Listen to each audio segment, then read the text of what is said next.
bad Larry. It looks like Spider-Man has lost his powers. Is this for real? The Amazing Spider-Man issue number 18 was dated November 1964. You can get a sealed copy in good shape for only $2,400. What's up, everyone? I'm your host, Bad Larry. Let's see what Stan Lee was cooking up in this issue. In last issue, Spider-Man had to abandon his fight with the Green Goblin in order to get to the hospital to visit Aunt May. Everyone is now calling him a yellow-belly coward, with J. Jonah Jameson fanning the hate flames with his fake news headlines. Spider-Man is the champ that everyone wanted to beat. Green Goblin is reveling in his apparent victory over the web crawler. New York is littered with superheroes, but Spider-Man is still the hottest ticket in the city. All the other main heroes are confused on why Spider-Man seemed to have lost his gumption. Even the normies have Spider-Man on the brain. This seems like Stan Lee forcing the flame to stay hot. By issue number 18, Spider-Man has been around now for over a year. I think Stan Lee wanted to keep Spider-Man, the character, hot. So having all the enemies, all the other heroes, and the people all focused on Spider-Man, well, long live the king. These two panels show why Spider-Man is on the Mount Rushmore of all superheroes. He puts aside everything Spider-Man related, his reputation, the fun, and adventure, in order to take care of his family. It's the strong moral character of Peter Parker that makes this character so alluring. And the fact that Peter Parker is even smiling here, it shows he enjoys doing the right thing. I love these little details. Can you imagine today's teenagers with their entitlement having to live Peter Parker's life? A top student in school, being Spider-Man, taking care of his sickly aunt, and having to make money for the family? Today's kids would die. I can really feel like Steve Ditko was under the gun with some of these panels. It's not his best work. I love the hate-love balance here, though. J. Jonah Jameson is promoting Spider-Man hate on the left panel, while Flash Thompson is out there gassing Spider-Man up every chance he can get on the right panel. Also, imagine some high school student now rocking up the school in a red bow tie. It would be the end of him. And what's the deal with Liz? Flash clearly thinks she's his girl, but for some reason Liz keeps trying to riz up Peter. Why? Peter has his priorities right though. Money before girls. He would have loved Wu-Tang. Cream, cash rules everything around me. Get the money. Dollar dollar bill, y'all. This is actually a solid idea. Prior to social media, selling your likeness required pictures or physical art like cards, etc. But this artist seemed totally unimpressed. This guy's crazy. J. Jonah Jameson has ruined Spider-Man's reputation. This guy says Spider-Man is washed up. Yesterday's news. Leftovers. It's a good thing Peter Parker has such strong moral code, or he could easily be a thief or lead a life of villainy with his powers and pressures of life. Speaking of a life of crime, Spider-Man is witnessing a jewel heist in progress. But there's no time to stop it. The cops or some other hero can step up. Spider-Man needs to get that medicine for Aunt May. Priorities! Spider-Man calls the cops, though, from a payphone, which not only costs money, but takes time. He could have webbed up those idiots at the same time he chose to make the call, but whatever. I wish doctors would still make house calls like this. But most doctors work for big corporate groups now, and they realize they can make way more money having the sick come to them. It's progress. Mm-hmm. Betty Brant is still pissed at Peter for merely talking to Liz in last issue. I mean, I said it before, Betty just needs to move on. Get her an adult man with a real job. J. Jonah Jameson is proving to be a total scumbag, even when he thinks he's trying to be a nice guy. This is a great example of haters gonna hate.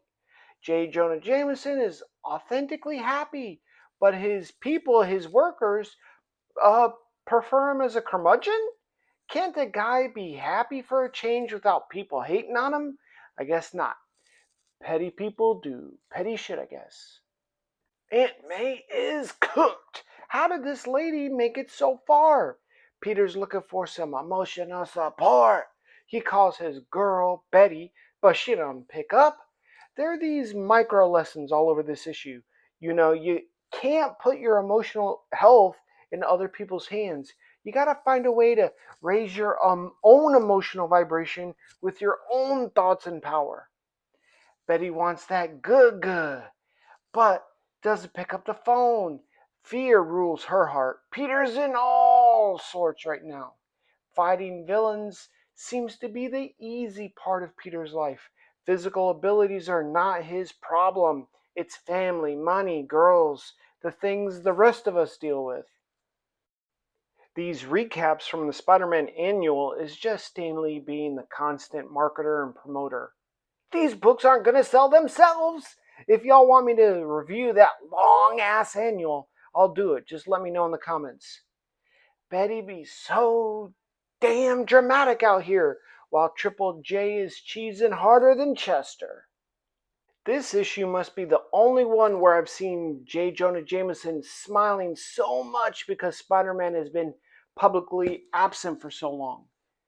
Big brain Peter needs that cash, and he's willing to sell off his web fluid recipe. That's crazy. Spider-Man is just showing off at this point.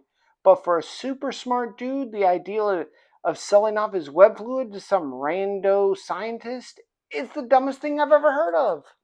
These scientists are some picky ass fools. Just because the webbing isn't permanent?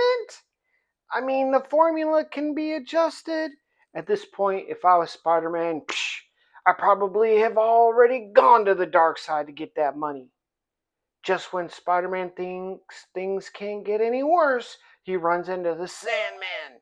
Spider-Man tries to say, "Look, buddy, time out, pause. I ain't got time for your sandy ass right now." The Sandman says, "Nah, I heard you're a bitch ass right now. Put your dukes up." Steve Ditko must have been thinking of cakes when drawing this panel. Yikes! When Spider-Man finally does show up, the public sees him just running again, further cementing their opinion that Spider-Man is a yellow-bellied coward. Dang! Even the kids are booing him. At this point, Spider-Man should just fight, man. Aunt May is cooked anyway. Snap! Triple J gets to see Spider-Man running away again? This is just the worst for our boy. Aunt May being sick is ruining Spider-Man's rep and Peter Parker's entire life. That's tough. The Sandman was just moments from learning Peter Parker is indeed Spider-Man. Sandman has dirt for brains, so there's that. Peter Parker is able to get those meds for Aunt May, but now he has to babysit her, so that means no Spider-Man activities, which means more people will be talking shit behind Spider-Man's back. Oh, where is Spider-Man? That dude's a coward, blah, blah, blah. These New Yorkers are lousy with superheroes, so they have no loyalty. Well, except Flash Thompson. Boy, what was Stan Lee on when writing this issue? He was really kicking Spider-Man when he's down. Somehow, someone filmed Spider-Man running from the Sandman and now it's on the news? Peter's pissed, as he should be, but with Aunt May's condition, there isn't anything he can do about it. Even the Human Torch has kind of had it with the fake news. It's no secret Torch and Spider-Man aren't BFFs, but there's like a professional courtesy. I think Johnny's taking offense as a superhero with the fake news talking trash on other superheroes not knowing what it's like to be a superhero out there. Johnny says, F it. I'm going to find out what the deal is with Spider-Man myself, and tells the thing to go kick rocks. It's a good idea, the fire message in the sky, but it will probably not work. Peter can't leave old Bag of Bones alone anymore. On a side note, the Human Torch is in my top 10 favorite all-time characters and definitely my favorite Fantastic Four member. How awesome would it be to have his powers? I would prefer it over Iceman for sure. Anyway, Spider-Man doesn't show up. Meanwhile, at school, Flash is about to start handing out knuckle sandwiches to anyone who keeps talking that on Spider-Man. For all of Flash's shortcomings, his unwavering loyalty to Spider-Man is endearing. But that loyalty is going to get Flash killed. Liz tells Peter that Flash is planning to impersonate Spider-Man in order to save his reputation. I love how Ditko draws Flash in a Spider-Man costume. It's all baggy. He looks foolish.